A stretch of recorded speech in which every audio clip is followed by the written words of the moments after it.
ਮੇਰਾ ਨਾਂ ਪ੍ਰਿੰਸ ਹੈ ਤੇ ਮੇਰੀ ਘਰਵਾਲੀ ਦਾ ਨਾਂ ਅੰਜਲੀ ਹੈ। ਅਸੀਂ ਜ਼ਿਆਦਾ ਗਰੀਬ ਸੀ। ਕੁਝ ਦਿਨ ਏਦਾਂ ਦੇ ਵੀ ਹੁੰਦੇ ਕਿ ਸਾਡੇ ਕੋਲ ਖਾਣ ਲਈ ਪੈਸੇ ਵੀ ਨਾ ਹੁੰਦੇ। ਮੇਰੀ ਘਰਵਾਲੀ ਇੱਕ ਹੋਟਲ ਵਿੱਚ ਸਫਾਈ ਦਾ ਕੰਮ ਕਰਦੀ ਸੀ ਤੇ ਮੈਂ ਇੱਕ ਹਸਪਤਾਲ ਵਿੱਚ ਵਾਰਡ ਬੁਆਏ ਸੀ। ਅਸੀਂ ਘਰ ਦਾ ਕਿਰਾਇਆ ਵੀ ਦੇਣਾ ਹੁੰਦਾ ਸੀ। ਸਾਡੇ ਵਿਆਹ ਨੂੰ 3 ਸਾਲ ਹੋ ਚੁੱਕੇ ਸੀ, ਪਰ ਸਾਡੇ ਹਾਲਾਤ ਚੰਗੇ ਨਹੀਂ ਚੱਲ ਰਹੇ ਸੀ। ਕਦੀ-ਕਦੀ ਮੇਰੀ ਘਰਵਾਲੀ ਆਪਣੇ ਹੋਟਲ ਤੋਂ ਬਚਿਆ ਹੋਇਆ ਖਾਣਾ ਲੈ ਆਉਂਦੀ ਅਤੇ ਅਸੀਂ ਉਹ ਖਾਣਾ ਖਾ ਲੈਂਦੇ ਸੀ। ਮੈਂ ਉਹਨੂੰ ਕਹਿੰਦਾ ਸੀ ਕਿ ਉਹ ਰੋਟੀ ਮੇਰੇ ਲਈ ਨਾ ਲੈ ਕੇ ਆਇਆ ਕਰ, ਜੋ ਲੋਕ ਆਪਣੀ ਪਲੇਟ ਵਿੱਚ ਛੱਡ ਦਿੰਦੇ ਨੇ। ਮੈਨੂੰ ਬਹੁਤ ਬੁਰਾ ਲੱਗਦਾ ਸੀ। ਮੈਂ ਉਸ ਨੂੰ ਮਨਾ ਕਰ ਦਿੰਦਾ। ਜੇਕਰ ਉਹ ਰੋਟੀ ਨਾ ਲੈ ਕੇ ਆਂਦੀ ਤਾਂ ਫਿਰ ਅਸੀਂ ਕੀ ਖਾਂਦੇ? ਇਹ ਗੱਲ ਆਪਣੀ ਜਗ੍ਹਾ ਬਿਲਕੁਲ ਸਹੀ ਸੀ। ਬਹੁਤ ਬੁਰਾ ਲੱਗਦਾ ਸੀ। ਜ਼ਿੰਦਗੀ ਇੰਨੀ ਬੁਰੀ ਹੋ ਸਕੀ ਸੀ ਕਿ ਲੋਕਾਂ ਦਾ ਬਚਿਆ ਖਾਣਾ ਸਾਨੂੰ ਖਾਣਾ ਪੈਂਦਾ ਸੀ। ਸਾਡੇ ਘਰ ਬਿਜਲੀ ਦਾ ਬਿੱਲ ਤੇ ਘਰ ਦੇ ਸੌਦੇ ਵੀ ਲੈਣੇ ਪੈਂਦੇ ਸੀ, ਸਾਡੀ ਤਨਖਾਹ ਤੋਂ, ਜੋ ਪੂਰੇ ਨਹੀਂ ਸੀ ਹੁੰਦੇ। ਮੈਂ ਬਹੁਤ ਜ਼ਿਆਦਾ ਪਰੇਸ਼ਾਨ ਰਹਿੰਦਾ ਸੀ, ਪਰ ਮੈਂ ਇੱਕ ਚੰਗਾ ਇਨਸਾਨ ਸੀ। ਮੈਂ ਅੱਜ ਤੱਕ ਕਿਸੇ ਨਾਲ ਕੁਝ ਵੀ ਬੁਰਾ ਨਹੀਂ ਕੀਤਾ ਤੇ ਨਾ ਹੀ ਮੈਂ ਗਲਤ ਤਰੀਕੇ ਨਾਲ ਪੈਸੇ ਕਮਾਉਣਾ ਚਾਹੁੰਦਾ ਸੀ। ਨਹੀਂ ਤਾਂ ਅੱਜ-ਕੱਲ੍ਹ ਹਸਪਤਾਲ ਵਿੱਚ ਬਹੁਤ ਰਿਸ਼ਵਤ ਚੱਲਦੀ ਹੈ।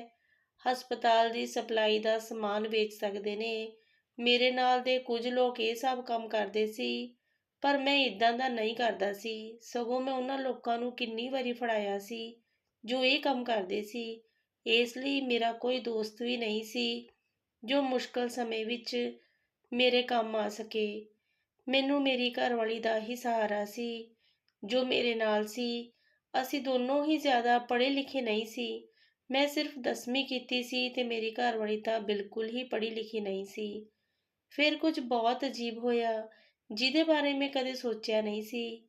ਇੱਕ ਦਿਨ ਮੈਂ ਆਪਣੀ ਘਰਵਾਲੀ ਦੇ ਕੋਲ ਬਹੁਤ ਸਾਰੇ ਪੈਸੇ ਦੇਖੇ ਤੇ ਅੱਜ ਪਹਿਲੀ ਤਰੀਕ ਵੀ ਨਹੀਂ ਸੀ ਜੋ ਉਸ ਨੂੰ ਤਨਖਾਹ ਮਿਲੀ ਹੋਵੇ। ਫਿਰ ਉਹਦੇ ਕੋਲ ਇੰਨੇ ਪੈਸੇ ਕਿੱਥੋਂ ਆਏ? ਮੈਂ ਹੈਰਾਨ ਰਹਿ ਗਿਆ ਸੀ। ਉਹ ਪੈਸੇ ਮੇਰੇ ਤੋਂ ਲੁਕਾ ਰਹੀ ਸੀ, ਪਰ ਮੈਂ ਦੇਖ ਚੁੱਕਿਆ ਸੀ। ਮੈਂ ਕਿਹਾ ਕਿ ਤੇਰੇ ਕੋਲ ਇੰਨੇ ਸਾਰੇ ਪੈਸੇ ਤਾਂ? ਉਹਨੇ ਕਿਹਾ, ਨਹੀਂ, ਤੁਹਾਨੂੰ ਕੋਈ ਗਲਤਫਹਿਮੀ ਹੋਈ ਹੈ, ਇੱਦਾਂ ਦਾ ਕੁਝ ਨਹੀਂ ਹੈ। ਮੈਂ ਕਿਹਾ ਕਿ ਮੈਂ ਆਪਣੀਆਂ ਅੱਖਾਂ ਨਾਲ ਪੈਸੇ ਦੇਖੇ ਨੇ, ਝੂਠ ਬੋਲਣ ਦੀ ਕੋਈ ਲੋੜ ਨਹੀਂ। ਮੈਨੂੰ ਦੱਸ ਕੀ ਗੱਲ ਹੈ? ਫਿਰ ਉਹਨੇ ਮੈਨੂੰ ਕਿਹਾ ਕਿ ਦਰਅਸਲ ਹੋਟਲ ਵਿੱਚ ਇੱਕ ਔਰਤ ਪਰਸ ਭੁੱਲ ਗਈ ਸੀ। ਉਸ ਵਿੱਚੋਂ ਮੈਂ ਥੋੜ੍ਹੇ ਜਿਹੇ ਪੈਸੇ ਕੱਢ ਲਏ। ਮੈਂ ਕਿਹਾ, ਪਹਿਲਾਂ ਤਾਂ ਤੂੰ ਲੋਕਾਂ ਦਾ ਬਚਿਆ ਖਾਣਾ ਲੈ ਕੇ ਆਉਂਦੀ ਸੀ ਤੇ ਹੁਣ ਤੂੰ ਚੋਰੀ ਕਰਨੀ ਵੀ ਸ਼ੁਰੂ ਕਰ ਦਿੱਤੀ। ਉਸਨੇ ਕਿਹਾ, ਇਸ ਵਿੱਚ ਚੋਰੀ ਕਿਵੇਂ ਹੋਈ? ਉਹ ਆਪਣਾ ਪਰਸ ਭੁੱਲ ਗਈ ਸੀ ਅਤੇ ਮੈਨੂੰ ਮਿਲ ਗਿਆ ਤਾਂ ਹੀ ਮੇਰਾ ਹੋ ਗਿਆ। ਮੈਂ ਕਿਹਾ, ਏਦਾਂ ਬਿਲਕੁਲ ਨਹੀਂ ਹੋ ਸਕਦਾ। ਉਹ ਕੱਲ੍ਹ ਨੂੰ ਆਪਣਾ ਪਰਸ ਲੈਣ ਲਈ ਵਾਪਸ ਆਏ, ਫਿਰ ਤੂੰ ਕੀ ਕਰੇਂਗੀ? ਤੂੰ ਉਸ ਦੇ ਸਾਰੇ ਪੈਸੇ ਵਾਪਸ ਕਰ। ਮੈਂ ਕਿਹਾ, ਮੈਨੂੰ ਕੋਈ ਪਰੇਸ਼ਾਨੀ ਨਹੀਂ ਚਾਹੀਦੀ। ਇਹ ਪੈਸੇ ਵਾਪਸ ਕਰ ਦੇ ਅਤੇ ਮੈਨੇਜਰ ਨੂੰ ਦੇ ਦੇ। ਉਸਨੇ ਕਿਹਾ, ਜੇ ਮੈਂ ਮੈਨੇਜਰ ਨੂੰ ਪੈਸੇ ਦਿੱਤੇ ਤਾਂ ਉਸਨੇ ਕਿਹੜਾ ਉਹਨੂੰ ਵਾਪਸ ਕਰਨੇ ਨੇ? ਮੈਂ ਉਸਨੂੰ ਕਿਹਾ, ਉਹ ਭਾਵੇਂ ਉਸਨੂੰ ਮੋੜੇ ਪੈਸੇ ਜਾਂ ਨਾ ਮੋੜੇ, ਪਰ ਤੂੰ ਆਪਣੇ ਵੱਲੋਂ ਇਹ ਗਲਤ ਕੰਮ ਨਹੀਂ ਕਰਨਾ। ਤੂੰ ਇਹ ਪੈਸੇ ਵਾਪਸ ਕਰ ਦੇ। ਮੇਰੇ ਘਰ ਵੀ ਮੈਂ ਕਿਹਾ, ਠੀਕ ਹੈ। ਅਗਲੇ ਦਿਨ ਉਹ ਪੈਸੇ ਵਾਪਸ ਕਰਕੇ ਆਈ। ਦੂਜੇ ਦਿਨ ਸਾਡੇ ਕੋਲ ਇੰਨੇ ਵੀ ਪੈਸੇ ਨਹੀਂ ਸੀ ਕਿ ਅਸੀਂ ਕੁਝ ਖਾ ਲੈਂਦੇ। ਅਗਲੇ ਦਿਨ ਮੇਰੀ ਘਰਵਾਲੀ ਨੇ ਮੈਨੂੰ ਬਹੁਤ ਗੱਲਾਂ ਸੁਣਾਈਆਂ। ਉਸਨੇ ਕਿਹਾ, ਕੱਲ ਤੂੰ ਸਾਰੇ ਪੈਸੇ ਵਾਪਸ ਨਾ ਕਰਵਾਏ ਹੁੰਦੇ ਤਾਂ ਅੱਜ ਆਪਣੇ ਕੋਲ ਪੈਸੇ ਹੁੰਦੇ ਤੇ ਆਪਾਂ ਕੁਝ ਖਾ ਤਾਂ ਲੈਂਦੇ। ਮੈਂ ਉਸਨੂੰ ਕਿਹਾ, ਦੇਖ, ਮੈਂ ਹਮੇਸ਼ਾ ਸਹੀ ਕੰਮ ਕਰਦਾ ਹਾਂ। ਮੈਨੂੰ ਗਲਤ ਕੰਮ ਕਰਨਾ ਬਿਲਕੁਲ ਪਸੰਦ ਨਹੀਂ ਤੇ ਤੂੰ ਵੀ ਚੰਗੀ ਇਨਸਾਨ ਸੀ, ਇਸ ਲਈ ਮੈਂ ਤੇਰੇ ਨਾਲ ਵਿਆਹ ਕੀਤਾ ਸੀ। ਮੇਰੀ ਘਰਵਾਲੀ ਨੇ ਕਿਹਾ ਕਿ ਚੰਗੇ ਹੋਣ ਨਾਲ ਢਿੱਡ ਨਹੀਂ ਭਰਦਾ। ਅੱਜ ਕੱਲ੍ਹ ਚੀਜ਼ਾਂ ਮਹਿੰਗੀਆਂ ਹੋ ਗਈਆਂ ਨੇ, ਆਪਾਂ ਸਭ ਕੁਝ ਕਿੱਦਾਂ ਕਰਾਂਗੇ? ਮੈਂ ਉਸ ਨੂੰ ਕਿਹਾ ਕਿ ਆਪਾਂ ਥੋੜ੍ਹੀ ਚੀਜ਼ 'ਚ ਗੁਜ਼ਾਰਾ ਕਰ ਲਵਾਂਗੇ, ਪਰ ਚੋਰੀ ਨਹੀਂ ਕਰਨੀ। ਕਿਸੇ ਦੀ ਚੀਜ਼ ਉਸ ਦੀ ਮਰਜ਼ੀ ਤੋਂ ਬਿਨਾਂ ਚੁੱਕੀ ਜਾਵੇ ਜਾਂ ਉਸ ਦੇ ਸਾਹਮਣੇ ਜਾਂ ਫਿਰ ਉਸ ਦੀ ਗੈਰ ਮੌਜੂਦਗੀ ਵਿੱਚ, ਚੋਰੀ ਹੀ ਹੁੰਦੀ ਹੈ। ਇਸ ਲਈ ਅੱਗੇ ਤੋਂ ਇਸ ਤਰ੍ਹਾਂ ਦਾ ਕੁਝ ਨਹੀਂ ਕਰਨਾ। ਮੇਰੀ ਘਰਵਾਲੀ ਨੂੰ ਜਦੋਂ ਇਹ ਗੱਲ ਕਹੀ ਤਾਂ ਉਹ ਬਹੁਤ ਜ਼ਿਆਦਾ ਗੁੱਸੇ ਵਿੱਚ ਸੀ ਤੇ ਮੇਰੇ ਨਾਲ ਢੰਗ ਨਾਲ ਗੱਲ ਵੀ ਨਹੀਂ ਕੀਤੀ, ਪਰ ਮੈਨੂੰ ਕੋਈ ਪਰਵਾਹ ਨਹੀਂ ਸੀ। ਮੈਨੂੰ ਪਤਾ ਸੀ ਉਹ ਆਪੇ ਠੀਕ ਹੋ ਜਾਊਗੀ, ਕਿਉਂਕਿ ਹਰਾਮ ਦੇ ਪੈਸੇ ਤੁਹਾਨੂੰ ਕਦੀ ਫਾਇਦਾ ਨਹੀਂ ਦਿੰਦੇ। ਉਹ ਤੁਹਾਡੇ ਲਈ ਕੋਈ ਨਾ ਕੋਈ ਮੁਸੀਬਤ ਨਾਲ ਲੈ ਕੇ ਆਉਂਦੇ ਨੇ। ਸਾਡਾ ਹਾਲ ਬਹੁਤ ਖਰਾਬ ਸੀ ਕਿਉਂਕਿ ਮਹੀਨੇ ਦੀ ਆਖਰੀ ਤਰੀਕ ਚੱਲ ਰਹੀ ਸੀ। ਇਸ ਲਈ ਮੇਰੀ ਘਰਵਾਲੀ ਮੈਨੂੰ ਰੋਜ਼ ਮਿਹਣੇ ਮਾਰਦੀ। ਘਰ ਦਾ ਕਿਰਾਇਆ ਦੇਣਾ ਹੈ, ਉਹ ਪੈਸੇ ਪਰਮਾਤਮਾ ਵੱਲੋਂ ਮਿਲੇ ਸੀ। ਹੋ ਸਕਦਾ ਰੱਬ ਨੇ ਸਾਡੀ ਮਦਦ ਲਈ ਭੇਜੇ ਸੀ, ਪਰ ਤੁਸੀਂ ਇਹ ਗੱਲਾਂ ਨਹੀਂ ਸਮਝਦੇ। ਬਸ ਸੱਚਾਈ ਦੇ ਪੁਜਾਰੀ ਬਣੇ ਰਹੋ। ਲਓ ਜਿੱਥੋਂ ਮਰਜ਼ੀ ਜਾ ਕੇ ਪੈਸੇ ਲੈ ਕੇ ਆਓ। ਮੈਨੂੰ ਭੁੱਖ ਲੱਗੀ ਹੈ, ਮੈਂ ਕੁਝ ਖਾਣਾ ਹੈ। ਮੈਨੂੰ ਲੱਗਦਾ ਸੀ ਕਿ ਮੇਰੀ ਘਰਵਾਲੀ ਮੇਰੀ ਗੱਲ ਮੰਨ ਜਾਊਗੀ ਤੇ ਕੁਝ ਦਿਨਾਂ ਬਾਅਦ ਮੈਂ ਉਸ ਨੂੰ ਕੁਝ ਲੁਕਾਉਂਦੇ ਵੇਖਿਆ। ਜਦੋਂ ਮੈਂ ਪੁੱਛਿਆ ਤਾਂ ਕਹਿਣ ਲੱਗੀ ਕੁਝ ਨਹੀਂ ਹੈ ਤੇ ਗੱਲ ਨੂੰ ਬਦਲ ਦਿੱਤਾ। ਉਸ ਤੋਂ ਬਾਅਦ ਉਹ ਅਚਾਨਕ ਮੇਰੇ ਨਾਲ ਠੀਕ ਗੱਲ ਕਰਨ ਲੱਗੀ, ਜਦੋਂ ਕਿ ਥੋੜੇ ਦਿਨ ਪਹਿਲਾਂ ਉਹਨੇ ਮੇਰੇ ਨਾਲ ਠੀਕ ਗੱਲ ਵੀ ਨਹੀਂ ਸੀ ਕੀਤੀ। ਮੇਰੇ ਕੋਲ ਇੰਨਾ ਸਮਾਂ ਨਹੀਂ ਸੀ ਹੁੰਦਾ ਕਿ ਮੈਂ ਉਸ ਨੂੰ ਪੁੱਛਦਾ। ਸ਼ਾਇਦ ਔਰਤਾਂ ਨੂੰ ਪਤਾ ਹੁੰਦਾ ਕਿ ਮਰਦ ਕਿਸ ਤਰ੍ਹਾਂ ਆਪਣੀਆਂ ਗੱਲਾਂ ਵਿੱਚ ਲਾਉਣਾ ਹੈ। ਇੱਕ ਦਿਨ ਮੇਰੀ ਘਰਵਾਲੀ ਨੇ ਮੈਨੂੰ ਇੱਕ ਚੀਜ਼ ਦਿਖਾਈ। ਉਸਨੇ ਕਿਹਾ ਕਿ ਮੈਂ ਚੀਜ਼ ਲੈਣਾ ਚਾਹੁੰਦੀ ਹਾਂ। ਉਹ ਇੱਕ ਬਹੁਤ ਹੀ ਪਿਆਰੀ ਅਲਮਾਰੀ ਸੀ। ਮੈਂ ਉਸ ਨੂੰ ਕਿਹਾ, ਉਸ ਦੀ ਕੀਮਤ ਬਹੁਤ ਜ਼ਿਆਦਾ ਹੈ, ਆਪਾਂ ਨਹੀਂ ਲੈ ਸਕਦੇ। ਤੇ ਉਹੋ ਜਿਹੀਆਂ ਚੀਜ਼ਾਂ ਦੇਖਦੀ ਕਿਉਂ ਹੈ ਜੋ ਆਪਾਂ ਖਰੀਦ ਨਹੀਂ ਸਕਦੇ? ਉਸਨੇ ਕਿਹਾ, ਖਰੀਦ ਨਹੀਂ ਸਕਦੇ ਤਾਂ ਇਹਦਾ ਕੀ ਮਤਲਬ ਦੇਖ ਵੀ ਨਹੀਂ ਸਕਦੇ? ਮੈਨੂੰ ਅਲਮਾਰੀ ਬਹੁਤ ਪਸੰਦ ਹੈ। ਕਿਹਾ ਠੀਕ ਹੈ, ਜਿਸ ਦਿਨ ਪੈਸੇ ਹੋਣਗੇ ਉਸ ਦਿਨ ਤੇਰੇ ਲਈ ਲੈ ਕੇ ਆਵਾਂਗਾ। ਪਰ ਮੈਨੂੰ ਪਤਾ ਸੀ ਕਿ ਸਾਡੇ ਕੋਲ ਇੰਨੇ ਪੈਸੇ ਨਹੀਂ ਹੋਣੇ ਤੇ ਫਿਰ ਮੇਰੀ ਘਰਵਾਲੀ ਚੁੱਪ ਹੋ ਗਈ। ਇੱਕ ਹਫ਼ਤੇ ਬਾਅਦ ਮੈਂ ਦੇਖ ਕੇ ਹੈਰਾਨ ਰਹਿ ਗਿਆ ਕਿ ਉਸ ਨੇ ਅਲਮਾਰੀ ਖਰੀਦ ਲਈ ਸੀ ਤੇ ਉਹ ਸਾਡੇ ਘਰ ਵਿੱਚ ਆ ਚੁੱਕੀ ਸੀ ਤੇ ਉਹ ਬਹੁਤ ਜ਼ਿਆਦਾ ਖੁਸ਼ ਵੀ ਸੀ। ਅਲਮਾਰੀ ਨੂੰ ਸਾਫ਼ ਕਰਕੇ ਉਸ ਵਿੱਚੋਂ ਕੱਪੜੇ ਰੱਖ ਰਹੀ ਸੀ। ਮੈਂ ਕਿਹਾ ਕਿ ਇਹ ਤੂੰ ਕਿੱਥੋਂ ਲਿੱਤੀ ਹੈ? ਇਹ ਤਾਂ ਬਹੁਤ ਮਹਿੰਗੀ ਸੀ। ਉਸਨੇ ਕਿਹਾ ਕਿ ਮੇਰੇ ਇੱਕ ਦੋਸਤ ਨੇ ਖਰੀਦੀ ਹੈ ਕਿਉਂਕਿ ਮੇਰਾ ਜਨਮ ਦਿਨ ਆਉਣ ਵਾਲਾ ਹੈ। ਮੈਂ ਆਪਣੀ ਘਰਵਾਲੀ ਦੀਆਂ ਅੱਖਾਂ ਵਿੱਚ ਦੇਖਿਆ। ਮੈਂ ਕਿਹਾ, ਤੂੰ ਮੈਨੂੰ ਪਾਗਲ ਬਣਾ ਰਹੀ ਹੈ? ਤੇਰਾ ਜਨਮ ਦਿਨ 3 ਮਹੀਨੇ ਬਾਅਦ ਹੈ। ਉਹ ਘਬਰਾ ਗਈ ਤੇ ਉਸਨੇ ਕਿਹਾ, ਹਾਂ, ਤਾਂ ਮੇਰੀ ਦੋਸਤ ਬਾਹਰਲੇ ਮੁਲਕ ਜਾ ਰਹੀ ਹੈ। 3 ਮਹੀਨੇ ਬਾਅਦ ਉਹ ਇੱਥੇ ਨਹੀਂ ਹੋਊਗੀ, ਇਸ ਲਈ ਉਹਨੇ ਮੈਨੂੰ ਪਹਿਲਾਂ ਹੀ ਮੇਰਾ ਗਿਫਟ ਦੇ ਦਿੱਤਾ। ਉਹ ਮੇਰੀ ਬਹੁਤ ਚੰਗੀ ਸਹੇਲੀ ਹੈ। ਮੈਂ ਹੈਰਾਨ ਸੀ ਕਿ ਅੱਜ ਕੱਲ੍ਹ ਇਹਨਾਂ ਦਾ ਕੋਈ ਵੀ ਚੰਗਾ ਨਹੀਂ ਜੋ ਇੰਨਾ ਮਹਿੰਗਾ ਤੋਹਫ਼ਾ ਦੇਵੇ। ਪਰ ਫਿਰ ਮੇਰੀ ਘਰਵਾਲੀ ਦੀ ਇਹ ਦੋਸਤ ਅਚਾਨਕ ਕਿੱਥੋਂ ਆ ਗਈ ਸੀ? ਮੇਰੀ ਘਰਵਾਲੀ ਕਹਿੰਦੀ ਹੁੰਦੀ ਸੀ ਕਿ ਮੈਂ ਤਾਂ ਸਾਫ਼ ਸਫਾਈ ਦਾ ਕੰਮ ਕਰਦੀ ਹਾਂ, ਇਸ ਲਈ ਮੇਰੇ ਨਾਲ ਕੋਈ ਦੋਸਤੀ ਵੀ ਨਹੀਂ ਕਰਦਾ। ਤੇ ਜਿਹੜੇ ਮੇਰੇ ਪੁਰਾਣੇ ਦੋਸਤ ਸੀ, ਉਹ ਵੀ ਮੇਰੇ ਨਾਲ ਨਾਰਾਜ਼ ਹੋ ਗਏ। ਉਹਨਾਂ ਨੇ ਮੇਰੇ ਨਾਲ ਉੱਠਣਾ ਬਹਿਣਾ ਬੰਦ ਕਰ ਦਿੱਤਾ। ਹੁਣ ਮੇਰੀ ਘਰਵਾਲੀ ਦਾ ਕਹਿਣਾ ਹੈ, ਇਹ ਨਵੀਂ ਦੋਸਤ ਹੈ ਜੋ ਬਹੁਤ ਹੀ ਚੰਗੀ ਹੈ, ਜਿਸ ਨੂੰ ਇਸ ਗੱਲ ਤੋਂ ਕੋਈ ਫਰਕ ਨਹੀਂ ਪੈਂਦਾ ਕਿ ਮੈਂ ਕੀ ਕੰਮ ਕਰਦੀ ਹਾਂ। ਘਰਵਾਲੀ ਦੀਆਂ ਗੱਲਾਂ ਤੇ ਉਸ ਦੀ ਹਰਕਤਾਂ ਮੈਨੂੰ ਬਿਲਕੁਲ ਸਮਝ ਨਹੀਂ ਆ ਰਹੀਆਂ ਸੀ। ਉਸ ਦੀਆਂ ਗੱਲਾਂ ਅਜੀਬ ਹੁੰਦੀਆਂ ਜਾ ਰਹੀਆਂ ਸੀ, ਪਰ ਉਸ ਤੇ ਯਕੀਨ ਕਰਨ ਨੂੰ ਦਿਲ ਵੀ ਨਹੀਂ ਕਰਦਾ ਸੀ। ਉਸ ਦੀ ਹਰ ਗੱਲ ਦਾ ਕੋਈ ਨਾ ਕੋਈ ਜਵਾਬ ਹੁੰਦਾ ਸੀ।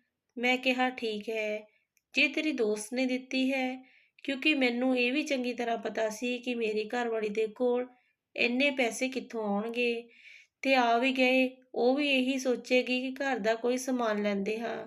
ਹੋ ਸਕਦਾ ਉਸ ਦੇ ਦੋਸਤ ਨੇ ਉਸ ਨੂੰ ਤੋਹਫ਼ਾ ਦਿੱਤਾ ਹੋਵੇ। ਮੈਂ ਵੀ ਸ਼ਾਇਦ ਜ਼ਰੂਰਤ ਤੋਂ ਜ਼ਿਆਦਾ ਹੀ ਸੋਚ ਰਿਹਾ ਸੀ। ਮੇਰੇ ਕੋਲ ਬਿਲਕੁਲ ਪੈਸੇ ਨਹੀਂ ਸੀ, ਪਰ ਮੇਰੀ ਘਰਵਾਲੀ ਨੇ ਮੇਰਾ ਸਾਥ ਦਿੱਤਾ ਸੀ। ਹਰ ਤਰ੍ਹਾਂ ਤੋਂ ਮੇਰੀ ਸਹਾਇਤਾ ਕਰਨ ਦੀ ਕੋਸ਼ਿਸ਼ ਕਰਦੀ ਸੀ। ਮੈਨੂੰ ਉਸ ਦੇ ਬਾਰੇ ਏਦਾਂ ਨਹੀਂ ਸੋਚਣਾ ਚਾਹੀਦਾ ਸੀ। ਇਸ ਲਈ 1 ਮਹੀਨਾ ਹੋ ਗਿਆ ਤੇ ਮੈਂ ਇਸ ਗੱਲ ਨੂੰ ਭੁੱਲ ਗਿਆ ਸੀ। ਸਭ ਕੁਝ ਠੀਕ ਜਾ ਰਿਹਾ ਸੀ, ਪਰ ਇੱਕ ਦਿਨ ਮੇਰੀ ਘਰਵਾਲੀ ਬੇਹੋਸ਼ ਹੋ ਗਈ। ਮੈਂ ਉਸ ਨੂੰ ਡਾਕਟਰ ਦੇ ਕੋਲ ਲੈ ਕੇ ਗਿਆ। ਡਾਕਟਰ ਨੇ ਕਿਹਾ ਕਿ ਤੁਹਾਡੀ ਘਰਵਾਲੀ ਨੂੰ ਮਿੱਟੀ ਤੋਂ ਐਲਰਜੀ ਹੈ।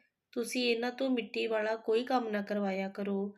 ਮੈਂ ਹੈਰਾਨ ਰਹਿ ਗਿਆ ਸੀ ਕਿ ਮੇਰੀ ਘਰਵਾਲੀ ਨੂੰ ਅਚਾਨਕ ਤੋਂ ਇਹ ਸਭ ਕਿੱਦਾਂ ਹੋ ਗਿਆ। ਡਾਕਟਰ ਨੇ ਕਿਹਾ ਕਿ ਜੇ ਮਿੱਟੀ ਵਾਲਾ ਕੰਮ ਕਰੇਗੀ ਤਾਂ ਇਸ ਤਰ੍ਹਾਂ ਬੇਹੋਸ਼ ਹੋ ਜਾਇਆ ਕਰੂਗੀ ਤੇ ਇਸ ਦੀ ਤਬੀਅਤ ਖਰਾਬ ਹੋ ਜਾਊਗੀ। ਸ਼ਾਇਦ ਇਹ ਬਿਮਾਰੀ ਮੇਰੀ ਘਰਵਾਲੀ ਨੂੰ ਮਿੱਟੀ ਦਾ ਕੰਮ ਕਰਨ ਨਾਲ ਹੀ ਲੱਗੀ ਸੀ, ਕਿਉਂਕਿ ਸਾਫ਼ ਸਫਾਈ ਦਾ ਕੰਮ ਉਹ ਕਰਿਆ ਕਰਦੀ ਸੀ। ਜਦੋਂ ਮੈਂ ਉਸ ਨੂੰ ਦੱਸਿਆ ਤਾਂ ਉਹ ਸੋਚ ਕੇ ਜ਼ਿਆਦਾ ਹੈਰਾਨ ਸੀ ਕਿ ਮੈਂ ਕੰਮ ਨਹੀਂ ਕਰਾਂਗੀ ਤਾਂ ਪੈਸੇ ਕਿੱਥੋਂ ਆਉਣਗੇ। ਮੈਂ ਉਸ ਨੂੰ ਕਿਹਾ, ਪੈਸੇ ਜ਼ਰੂਰੀ ਨਹੀਂ, ਤੇਰੀ ਸਿਹਤ ਜ਼ਰੂਰੀ ਹੈ। ਅੱਜ ਤੋਂ ਤੂੰ ਕੰਮ ਤੇ ਨਹੀਂ ਜਾਣਾ, ਆਪਾਂ ਥੋੜੇ ਪੈਸਿਆਂ 'ਚ ਗੁਜ਼ਾਰਾ ਕਰ ਲਵਾਂਗੇ। ਮੇਰੀ ਘਰਵਾਲੀ ਮੇਰੇ ਨਾਲ ਲੜਾਈ ਲੱਗੀ ਤੇ ਉਸਨੇ ਕਿਹਾ, ਥੋੜੇ ਜਿਹੇ ਪੈਸਿਆਂ 'ਚ ਗੁਜ਼ਾਰਾ ਨਹੀਂ ਹੋ ਸਕਦਾ। ਤੈਨੂੰ ਪਤਾ ਹੈ ਕਿ ਆਪਣੇ ਖਰਚੇ ਕਿੰਨੇ ਨੇ। ਮੈਂ ਬੱਚਾ ਪੈਦਾ ਕਰਨਾ ਚਾਹੁੰਦੀ ਹਾਂ, ਲੇਕਿਨ ਇਸ ਵਜ੍ਹਾ ਨਾਲ ਨਹੀਂ ਕਰਦੀ ਕਿਉਂਕਿ ਸਾਡੇ ਕੋਲ ਪੈਸੇ ਨਹੀਂ ਹਨ। ਹੁਣ ਮੈਂ ਇਹ ਕੰਮ ਛੱਡ ਦਿੱਤਾ ਤਾਂ ਸਾਡੀ ਹਾਲਤ ਹੋਰ ਵੀ ਬੁਰੇ ਹੋ ਜਾਣਗੇ। ਮੈਂ ਆਪਣੀ ਘਰਵਾਲੀ ਨੂੰ ਕਿਹਾ ਕਿ ਮੈਂ ਹਲੇ ਜਿਉਂਦਾ, ਮਰਿਆ ਨਹੀਂ। ਮੈਂ ਆਪੇ ਕੁਝ ਕਰ ਲਵਾਂਗਾ, ਤੈਨੂੰ ਪਰੇਸ਼ਾਨ ਹੋਣ ਦੀ ਕੋਈ ਲੋੜ ਨਹੀਂ। ਕੋਈ ਓਦਾਂ ਦਾ ਕੰਮ ਲੱਭਾਂਗਾ ਜਿੱਥੇ ਤੈਨੂੰ ਕਿਤੇ ਗੰਦਗੀ ਦਾ ਕੰਮ ਨਾ ਕਰਨਾ ਪਵੇ।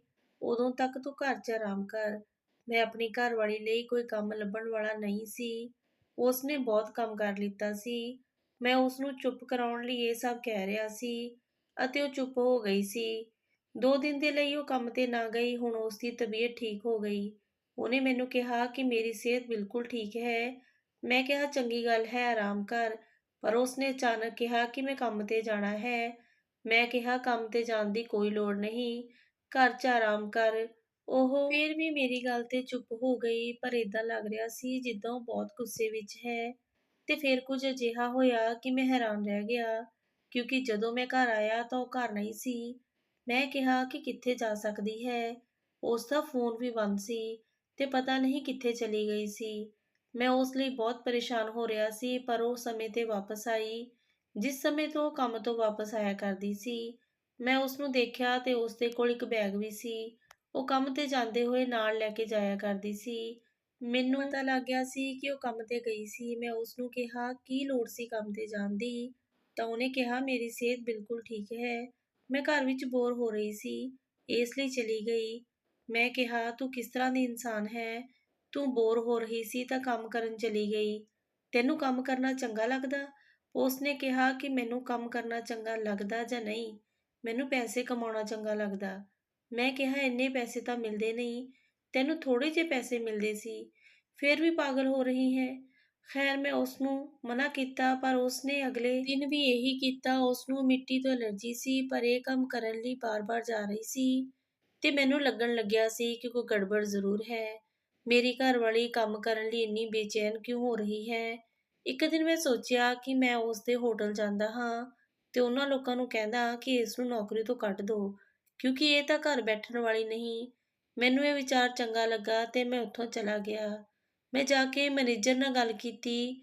ਜਦੋਂ ਮੈਂ ਉਸ ਨੂੰ ਕਿਹਾ ਕਿ ਮੇਰੀ ਘਰਵਾਲੀ ਨੂੰ ਤੁਸੀਂ ਕੰਮ ਤੋਂ ਕੱਢ ਦੇਵੋ, ਉਸਨੇ ਕਿਹਾ ਕਿ ਕੌਣ ਘਰਵਾਲੀ? ਆਪਣੀ ਘਰਵਾਲੀ ਦਾ ਨਾਮ ਦੱਸੋ।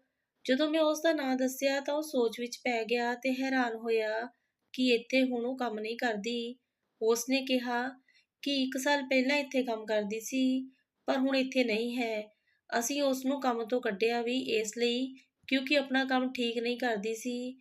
ਇਹ ਸੁਣ ਕੇ ਮੈਂ ਹੈਰਾਨ ਰਹਿ ਗਿਆ। ਮੇਰੀ ਘਰਵਾਲੀ ਉੱਥੇ ਕੰਮ ਨਹੀਂ ਕਰਦੀ, ਉੱਥੋਂ ਉਸ ਨੂੰ ਕੱਢ ਦਿੱਤਾ ਗਿਆ। ਇਹ 1 ਸਾਲ ਪੁਰਾਣੀ ਗੱਲ ਹੈ, ਪਰ ਉਸਨੇ ਮੈਨੂੰ ਦੱਸਿਆ ਤੱਕ ਨਹੀਂ। ਉਹਨਾਂ ਨੇ ਕਿਹਾ ਕਿ ਉਹ ਇੱਥੇ ਕੰਮ ਨਹੀਂ ਕਰਦੀ, ਤੁਹਾਨੂੰ ਕੋਈ ਗਲਤਫਹਿਮੀ ਹੋਈ ਹੈ। ਮੈਂ ਬਹੁਤ ਪਰੇਸ਼ਾਨ ਹੋ ਗਿਆ, ਕੁਝ ਸਮਝ ਨਹੀਂ ਆ ਰਿਹਾ ਸੀ ਕਿ ਮੈਂ ਕੀ ਕਰਾਂ। ਫਿਰ ਮੇਰੀ ਘਰਵਾਲੀ ਕਿੱਥੇ ਜਾਂਦੀ ਸੀ, ਕੀ ਕੰਮ ਕਰਦੀ ਸੀ ਤੇ ਪੈਸੇ ਕਿੱਥੋਂ ਲੈ ਕੇ ਆਉਂਦੀ ਸੀ? ਜੇ ਉਹ ਕਿਸੇ ਹੋਟਲ ਵਿੱਚ ਕੰਮ ਕਰ ਰਹੀ ਸੀ ਤਾਂ ਮੈਨੂੰ ਦੱਸ ਸਕਦੀ ਸੀ। ਇਸ ਵਿੱਚ ਲੁਕਾਉਣ ਵਾਲੀ ਕੀ ਗੱਲ ਸੀ? ਜੇ ਉਸਨੇ ਮੇਰੇ ਤੋਂ ਲੁਕੋਇਆ ਹੈ ਤਾਂ ਇਸ ਦਾ ਮਤਲਬ ਇਹ ਹੈ ਕਿ ਕੋਈ ਗੜਬੜ ਜ਼ਰੂਰ ਹੈ। ਜੇ ਮੈਂ ਉਸ ਤੋਂ ਪੁੱਛਦਾ ਤਾਂ ਉਸਨੇ ਮੈਨੂੰ ਸੱਚ ਨਹੀਂ ਦੱਸਣਾ ਸੀ ਤੇ ਆਪਣੀਆਂ ਗੱਲਾਂ ਵਿੱਚ ਉਲਝਾ ਲੈਣਾ ਸੀ ਤੇ ਕੋਈ ਨਾ ਕੋਈ ਝੂਠ ਬੋਲ ਦੇਣਾ ਸੀ। ਇਸ ਲਈ ਮੇਰੇ ਕੋਲ ਇੱਕ ਤਰੀਕਾ ਸੀ ਕਿ ਮੈਂ ਆਪਣੀ ਘਰਵਾਲੀ ਦਾ ਪਿੱਛਾ ਕਰਾਂ ਤੇ ਦੇਖਾਂ ਕਿ ਉਹ ਕਿੱਥੇ ਜਾਂਦੀ ਹੈ। ਉਸ ਦਿਨ ਮੈਂ ਉਸਨੂੰ ਕਿਹਾ ਕਿ ਕੰਮ 'ਤੇ ਜਾ ਰਿਹਾ ਹਾਂ, ਜਦੋਂ ਕਿ ਮੈਂ ਘਰ ਵਿੱਚ ਹੀ ਲੁਕਿਆ ਸੀ। ਮੇਰੇ ਜਾਂਦੇ ਹੀ ਉਸਨੇ ਫਟਾਫਟ ਤਿਆਰ ਹੋਣਾ ਸ਼ੁਰੂ ਕਰ ਦਿੱਤਾ ਤੇ ਬੈਗ ਵਿੱਚ ਕੁਝ ਸਮਾਨ ਰੱਖਿਆ ਸੀ, ਪਰ ਮੈਂ ਦੇਖ ਨਹੀਂ ਪਾਈ ਕਿ ਉਹ ਕੀ ਸਮਾਨ ਸੀ। ਇਸ ਤੋਂ ਬਾਅਦ ਉਹ ਘਰ ਤੋਂ ਨਿਕਲ ਗਈ। ਮੈਂ ਉਸ ਦਾ ਪਿੱਛਾ ਕਰਨ ਲੱਗਿਆ, ਪਰ ਉਹ ਉਸ ਜਗ੍ਹਾ ਜਾ ਰਹੀ ਸੀ ਜਿੱਥੇ ਹੋਟਲ ਬਣਿਆ ਹੋਇਆ ਸੀ। ਪਰ ਉਹ ਲੋਕ ਤਾਂ ਕਹਿ ਰਹੇ ਸੀ ਕਿ ਮੇਰੀ ਘਰਵਾਲੀ ਇੱਥੇ ਕੰਮ ਨਹੀਂ ਕਰਦੀ ਤੇ ਥੋੜ੍ਹੀ ਦੇਰ ਬਾਅਦ ਮੈਂ ਦੇਖਿਆ ਕਿ ਉਹ ਇੱਕ ਦੁਕਾਨ ਵਿੱਚ ਚਲੀ ਗਈ। ਉਸਨੇ ਉੱਥੋਂ ਕੋਈ ਚੀਜ਼ ਲਈ ਤੇ ਉਸ ਤੋਂ ਬਾਅਦ ਉਹ ਸੜਕ ਦੇ ਇੱਕ ਕੋਨੇ 'ਤੇ ਖੜੀ ਹੋ ਗਈ। ਥੋੜ੍ਹੀ ਦੇਰ ਬਾਅਦ ਇੱਕ ਆਦਮੀ ਆ ਕੇ ਉਹਦੇ ਕੋਲ ਖੜਾ ਹੋ ਜਾਂਦਾ। ਉਹ ਆਦਮੀ ਕੁਝ ਦੇਰ ਉੱਥੇ ਖੜਾ ਰਹਿੰਦਾ ਤੇ ਫਿਰ ਮੇਰੀ ਘਰਵਾਲੀ ਨੂੰ ਕੋਈ ਇਸ਼ਾਰਾ ਕਰਦਾ। ਮੇਰੀ ਘਰਵਾਲੀ ਉਸ ਨੂੰ ਚੀਜ਼ ਦੇ ਦਿੰਦੀ ਸੀ ਤੇ ਉਹ ਆਦਮੀ ਮੇਰੀ ਘਰਵਾਲੀ ਨੂੰ ਪੈਸੇ ਦੇ ਦਿੰਦਾ। ਮੈਂ ਦੰਗ ਰਹਿ ਗਿਆ ਸੀ। ਮੇਰੀ ਘਰਵਾਲੀ ਕੀ ਕੰਮ ਕਰ ਰਹੀ ਸੀ? ਤਾਂ ਮੈਨੂੰ ਸਮਝ ਆ ਗਿਆ ਸੀ ਕਿ ਕੋਈ ਚੀਜ਼ ਵੇਚ ਰਹੀ ਹੈ, ਲੇਕਿਨ ਅਜਿਹੀ ਕਿਹੜੀ ਚੀਜ਼ ਸੀ ਜੋ ਉਹ ਮੂੰਹ ਲੁਕੋ ਕੇ ਵੇਚ ਰਹੀ ਸੀ? ਮੈਨੂੰ ਸਮਝ ਨਹੀਂ ਆ ਰਿਹਾ ਸੀ। ਮੈਂ ਏਦਾਂ ਕੀਤਾ ਕਿ ਰੁਮਾਲ ਨਾਲ ਆਪਣਾ ਮੂੰਹ ਢਕਿਆ ਤੇ ਆਪਣਾ ਕਾਲਾ ਚਸ਼ਮਾ ਵੀ ਪਾ ਲਿਆ। ਇਸ ਤੋਂ ਬਾਅਦ ਮੈਂ ਉਸ ਦੇ ਕੋਲ ਜਾ ਕੇ ਖੜਾ ਹੋ ਗਿਆ। ਉਹਨੇ ਮੇਰੇ ਵੱਲ ਨਹੀਂ ਦੇਖਿਆ, ਮੈਂ ਉਸ ਤੋਂ ਥੋੜ੍ਹਾ ਪਿੱਛੇ ਖੜਾ ਸੀ। ਮੈਂ ਇੰਨਾ ਕਿਹਾ ਕਿ ਮੈਨੂੰ ਵੀ ਚਾਹੀਦਾ। ਉਸਨੇ ਮੇਰੇ ਹੱਥ ਵਿੱਚ ਚੀਜ਼ ਰੱਖ ਦਿੱਤੀ ਤੇ ਮੈਨੂੰ ਕਿਹਾ 1000 ਦੇ ਦਿਓ। ਮੈਂ 1000 ਦਾ ਨੋਟ ਕੱਢੇ ਤੇ ਉਸਨੂੰ ਦੇ ਦਿੱਤੇ, ਪਰ ਉਸ ਦੇ ਹੱਥ ਦੇਣ ਤੋਂ ਬਾਅਦ ਮੈਂ ਉਸ ਦਾ ਹੱਥ ਫੜ ਲਿਆ ਤੇ ਹੈਰਾਨ ਹੋ ਕੇ ਮੇਰੇ ਵੱਲ ਦੇਖਣ ਲੱਗੀ ਕਿ ਮੇਰਾ ਹੱਥ ਕਿਸ ਨੇ ਫੜ ਲਿਆ। ਮੈਂ ਚਿਹਰੇ ਤੋਂ ਰੁਮਾਲ ਹਟਾ ਦਿੱਤਾ ਤੇ ਮੈਨੂੰ ਦੇਖ ਕੇ ਦੰਗ ਹੋ ਗਈ। ਬਹੁਤ ਜ਼ਿਆਦਾ ਪਰੇਸ਼ਾਨ ਹੋ ਗਈ। ਮੈਂ ਕਿਹਾ, ਇਹ ਕੀ ਕਰ ਰਹੀ ਹੈ? ਇੱਥੇ ਉਸ ਨੂੰ ਕੋਈ ਜਵਾਬ ਨਾ ਆ ਰਿਹਾ ਸੀ। ਉਸ ਦੇ ਕੋਲੋਂ ਕੋਈ ਗੱਲ ਨਹੀਂ ਸੀ। ਮੈਂ ਕਿਹਾ, ਚੁੱਪਚਾਪ ਮੇਰੇ ਨਾਲ ਘਰ ਚੱਲ। ਉਹ ਘਰ ਆ ਗਈ ਤੇ ਮੈਂ ਉਸ ਨੂੰ ਪੁੱਛਿਆ, ਇਹ ਸਭ ਕਦੋਂ ਤੋਂ ਕਰ ਰਹੀ ਹੈ? ਮੈਂ ਬਹੁਤ ਜ਼ਿਆਦਾ ਪਰੇਸ਼ਾਨ ਸੀ ਕਿਉਂਕਿ ਜੋ ਚੀਜ਼ ਉਸਨੇ ਮੇਰੇ ਹੱਥ ਤੇ ਰੱਖੀ ਸੀ ਉਹ ਹੋਰ ਕੁਝ ਨਹੀਂ ਵਾਲੀ ਚੀਜ਼ ਸੀ ਤੇ ਉਹ ਡਰੱਗਸ ਸੀ। ਮੇਰੀ ਘਰਵਾਲੀ ਗੈਰ ਕਾਨੂੰਨੀ ਤਰੀਕੇ ਨਾਲ ਨਸ਼ਾ ਵੇਚ ਰਹੀ ਸੀ ਤੇ ਉਹ ਸੜਕ ਦੇ ਕਿਨਾਰੇ ਹੋ ਕੇ ਉਸੇ ਮਿੱਟੀ ਤੋਂ ਉਸ ਨੂੰ ਅਲਰਜੀ ਹੋਈ ਸੀ ਕਿਉਂਕਿ ਸੜਕ ਤੇ ਸਾਈਡ ਤੇ ਇੱਕ ਬਿਲਡਿੰਗ ਬਣ ਰਹੀ ਸੀ। ਮੇਰੀ ਘਰਵਾਲੀ ਬੁਰੀ ਤਰ੍ਹਾਂ ਰੋਣ ਲੱਗੀ। ਉਸਨੇ ਕਿਹਾ, ਮੈਨੂੰ ਨੌਕਰੀ ਤੋਂ ਕੱਢ ਦਿੱਤਾ ਗਿਆ ਸੀ। ਮੈਂ ਉੱਥੇ ਚੋਰੀ ਕਰਨ ਦੀ ਕੋਸ਼ਿਸ਼ ਕੀਤੀ ਸੀ। ਉਸ ਤੋਂ ਬਾਅਦ ਮੈਨੂੰ ਸਮਝ ਨਹੀਂ ਆ ਰਿਹਾ ਸੀ ਕਿ ਮੈਂ ਕੀ ਕਰਾਂ। ਮੈਂ ਆਪਣੀ ਘਰਵਾਲੀ ਨੂੰ ਕਿਹਾ ਕਿ ਇਹ ਸਮਾਨ ਵਾਪਸ ਕਰਕੇ ਆ ਤੇ ਦੁਬਾਰਾ ਇਸ ਤਰ੍ਹਾਂ ਦਾ ਕੋਈ ਕੰਮ ਨਹੀਂ ਕਰਨਾ। ਇਹ ਚੀਜ਼ ਹੈ ਜਿਸ ਨੂੰ ਖਾ ਕੇ ਲੋਕ ਆਪਣੀ ਸਿਹਤ ਤੇ ਜ਼ਿੰਦਗੀ ਸਭ ਬਰਬਾਦ ਕਰ ਦਿੰਦੇ ਨੇ। ਕਿਉਂਕਿ ਤੂੰ ਅਜਿਹੀ ਚੀਜ਼ ਵੇਚਦੀ ਹੈ, ਤੈਨੂੰ ਸ਼ਰਮ ਨਹੀਂ ਆਉਂਦੀ? ਜੇ ਤੂੰ ਕੰਮ ਨਾ ਛੱਡਿਆ ਤਾਂ ਮੈਂ ਤੈਨੂੰ ਛੱਡ ਦੇਣਾ ਹੈ। ਮੇਰੀ ਘਰਵਾਲੀ ਪਰੇਸ਼ਾਨ ਹੋ ਗਈ। ਉਸਨੇ ਕਿਹਾ ਕਿ ਮੈਂ ਕੰਮ ਛੱਡ ਦਊਂਗੀ। ਉਸਨੇ ਮੇਰੇ ਤੋਂ ਮਾਫ਼ੀ ਮੰਗੀ ਤੇ ਮੈਂ ਉਸਨੂੰ ਕਿਹਾ ਕਿ ਮੈਂ ਤੈਨੂੰ ਮਾਫ਼ ਤਾਂ ਕਰ ਰਿਹਾ ਹਾਂ, ਪਰ ਮੈਂ ਦੁਬਾਰਾ ਤੈਨੂੰ ਇਸ ਤਰ੍ਹਾਂ ਨਾ ਦੇਖਾਂ, ਨਹੀਂ ਤਾਂ ਮੈਂ ਤੈਨੂੰ ਛੱਡ ਦੇਣਾ ਹੈ। ਮੈਨੂੰ ਲੱਗਦਾ ਸੀ ਕਿ ਮੇਰੀ ਘਰਵਾਲੀ ਦੁਬਾਰਾ ਨਹੀਂ ਕਰੇਗੀ। ਉਸ ਤੋਂ ਬਾਅਦ ਉਸਨੇ ਅਜਿਹਾ ਕੀਤਾ ਵੀ ਨਹੀਂ। ਉਹ ਇਹ ਕੰਮ ਕਰ ਰਹੀ ਸੀ ਕਿ ਅਸੀਂ ਗਰੀਬ ਸੀ, ਲੇਕਿਨ ਉਸ ਤੋਂ ਬਾਅਦ ਮੈਂ ਉਸ ਤੇ ਨਜ਼ਰ ਵੀ ਰੱਖਦਾ ਸੀ। ਉਸਨੇ ਜੋ ਵੀ ਕੀਤਾ ਆਪਣੇ ਭਵਿੱਖ ਨੂੰ ਵਧੀਆ ਬਣਾਉਣ ਲਈ ਕੀਤਾ। ਜਲਦੀ ਅਮੀਰ ਹੋਣ ਦੇ ਚੱਕਰ ਵਿੱਚ ਕਈ ਲੋਕਾਂ ਦੀ ਜ਼ਿੰਦਗੀ ਤਬਾਹ ਕੀਤੀ। ਫਿਰ ਮੈਂ ਉਸ ਨੂੰ ਸਮਝਾਇਆ ਕਿ ਇਹ ਨਸ਼ਾ ਜੇ ਕੋਈ ਔਰਤ ਮੈਨੂੰ ਦੇਵੇ ਤੇ ਇਸ ਤੇ ਮੈਨੂੰ ਲਾਏ, ਤੇਰੇ ਦਿਲ ਤੇ ਕੀ ਬੀਤੂਗੀ। ਇਹਨਾਂ ਵਿੱਚੋਂ ਕਿੰਨੇ ਅਜਿਹੇ ਲੋਕ ਨੇ ਜਿਹੜੇ ਕਿ ਛੋਟੇ-ਛੋਟੇ ਬੱਚੇ ਹੋਣਗੇ, ਕਿੰਨੇ ਲੋਕ ਹੋਣਗੇ ਜੋ ਘਰ ਵਿੱਚ ਇਕੱਲੇ ਕਮਾਉਣ ਵਾਲੇ ਹੋਣਗੇ, ਸਿਰਫ ਉਹਨਾਂ ਦੀ ਕਮਾਈ ਨਾਲ ਘਰ ਚੱਲਦਾ ਹੋਣਾ। ਇਸ ਤਰ੍ਹਾਂ ਤੇਰੀ ਵਜ੍ਹਾ ਨਾਲ ਉਹ ਆਪਣੀ ਕਮਾਈ ਇਸ ਗਲਤ ਕੰਮ ਤੇ ਲਾ ਰਹੇ ਹਨ ਤੇ ਉਹਨਾਂ ਦੇ ਬੱਚੇ ਆ, ਉਹਨਾਂ ਦੇ ਮਾਂ-ਬਾਪ ਖਾਣ ਨੂੰ ਤਰਸ ਰਹੇ ਹੋਣਗੇ। ਸੋਚ, ਤੈਨੂੰ ਕਿੰਨੀਆਂ ਬਦਦੁਆਵਾਂ ਮਿਲਣਗੀਆਂ। ਕੀ ਤੈਨੂੰ ਜ਼ਿੰਦਗੀ 'ਚ ਸਕੂਨ ਮਿਲੂਗਾ? ਤੂੰ ਇਸ ਲਈ ਆਪਣੇ ਕੱਲ੍ਹ ਨੂੰ ਚੰਗਾ ਕਰਨ ਲਈ ਕਿਸੇ ਦੇ ਵੀ ਭਵਿੱਖ ਨੂੰ ਖਰਾਬ ਨਾ ਕਰ। ਆਪਣੀ ਜ਼ਿੰਦਗੀ ਨੂੰ ਚੰਗਾ ਬਣਾਉਣ ਲਈ ਕਿਸੇ ਦੀ ਜ਼ਿੰਦਗੀ ਵਿੱਚ ਕੰਡੇ ਨਾ ਬੀਜ। ਜੋ ਕੁਝ ਆਪਾਂ ਜਿੱਦਾਂ ਕਿਸੇ ਨਾਲ ਕਰਾਂਗੇ, ਕੱਲ੍ਹ ਨੂੰ ਆਪਣੇ ਨਾਲ ਵੀ ਉਦਾਂ ਹੀ ਹੋਊਗਾ। ਹਰ ਹਾਲ ਵਿੱਚ ਪਰਮਾਤਮਾ ਦਾ ਸ਼ੁਕਰੀਆ ਕਰਿਆ ਕਰ। ਦੋਸਤੋ, ਉਮੀਦ ਕਰਦੀ ਹਾਂ ਤੁਹਾਨੂੰ ਇਹ ਕਹਾਣੀ ਚੰਗੀ ਲੱਗੀ ਹੋਣੀ। ਜੇਕਰ ਚੰਗੀ ਲੱਗੀ ਤਾਂ ਪਲੀਜ਼ ਕਹਾਣੀ ਨੂੰ ਲਾਈਕ ਸ਼ੇਅਰ ਕਰਿਓ ਜੀ। ਚੈਨਲ ਤੇ ਪਹਿਲੀ ਵਾਰੀ ਆਏ ਹੋ, ਸਬਸਕ੍ਰਾਈਬ ਜ਼ਰੂਰ ਕਰਿਓ। ਨੋਟੀਫਿਕੇਸ਼ਨ ਬੈਲ ਨੂੰ ਵੀ ਪ੍ਰੈਸ ਕਰ ਲਿਓ ਤਾਂ ਜੋ ਅਗਲੀ ਕਹਾਣੀ ਤੁਹਾਡੇ ਕੋਲ ਜਲਦੀ ਤੇ ਪਹਿਲਾਂ ਪਹੁੰਚੇ। ਕਹਾਣੀ ਸੁਣਨ ਲਈ ਤੁਹਾਡਾ ਸਾਰਿਆਂ ਦਾ ਧੰਨਵਾਦ ਜੀ। ਆਪਾਂ ਫੇਰ ਮਿਲਾਂਗੇ ਇੱਕ ਸੋਹਣੀ ਜਿਹੀ ਕਹਾਣੀ ਨਾਲ। ਤਦ ਤੱਕ ਲਈ ਤੁਹਾਨੂੰ ਸਾਰਿਆਂ ਨੂੰ ਮੇਰੇ ਵੱਲੋਂ ਪਿਆਰ ਭਰੀ ਸਤਿ ਸ਼੍ਰੀ ਅਕਾਲ ਜੀ।